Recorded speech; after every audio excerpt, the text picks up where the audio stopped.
नमस्कार, तुम्हा सर्वांचं आपल्या स्टडी पॉइंट या यूट्यूब चॅनलमध्ये स्वागत आहे। तर महिला बचत गटांसाठी खुशखबर, सरकारने घेतलेला हा मोठा निर्णय व या संधीचा फायदा काय आहे ते संपूर्णपणे या व्हिडिओच्या माध्यमातून आपण जाणून घेणार आहोत।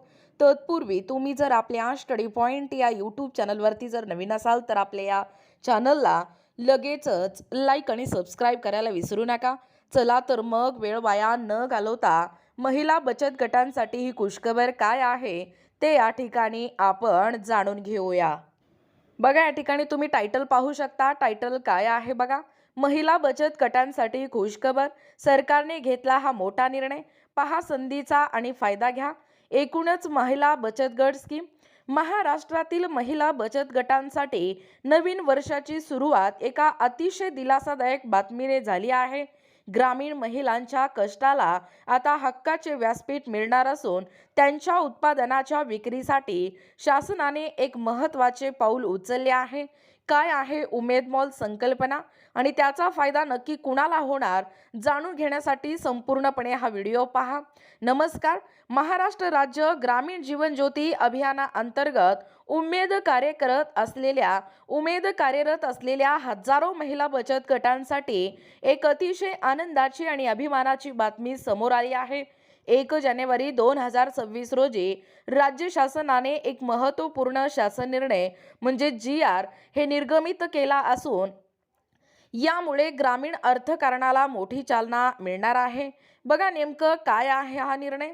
महिला बचत गटांनी तयार केलेल्या वस्तूंना आणि उत्पादनांना हक्काची बाजारपेठ मिळावी यासाठी आता राज्यांमध्ये उमेद मॉल म्हणजेच जिल्हा विक्री केंद्र उभारली जाणार आहेत। विशेष म्हणजे वाढती मागणी आणि गरज लक्षात घेऊन आता 10 ऐवजी तब्बल 13 जिल्ह्यांमध्ये हे मॉल उभारण्यास शासनाने हिरवा कंदील दिला आहे। बघा, काय असेल उमेद मॉलचा फायदा। आपल्याला माहीतच आहे की महिला बचत गट हे अतिशय उत्कृष्ट दर्जाच्या वस्तू आणि खाद्यपदार्थ बनवतात, पण अनेकदा प्रॉब्लेम येतो तो मार्केटिंगचा आणि हक्काच्या जागेचा।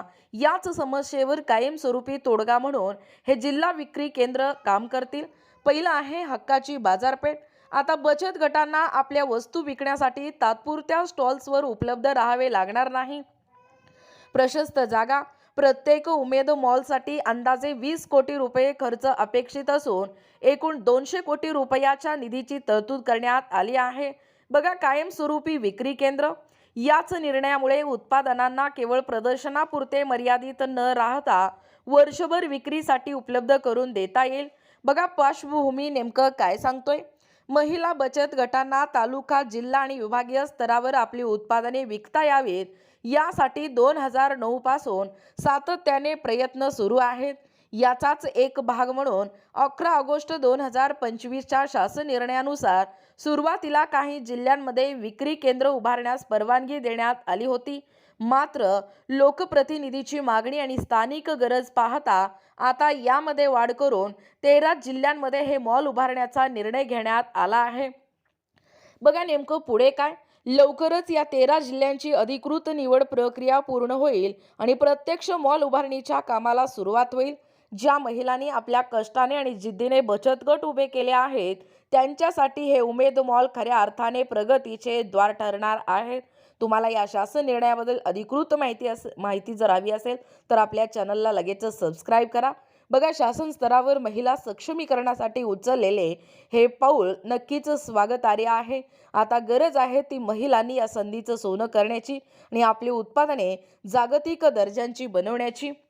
बघा, एकूणच अशा पद्धतीने या ठिकाणी आत्ताच पाहिल्याप्रमाणे ही जी महिला बचत गटांसाठी खुशखबर आहे, सरकारने घेतलेला हा मोठा निर्णय काय आहे याबद्दल संपूर्ण सविस्तर माहिती या व्हिडिओच्या माध्यमातून जाणून घेण्याचा प्रयत्न केलेला आहोत।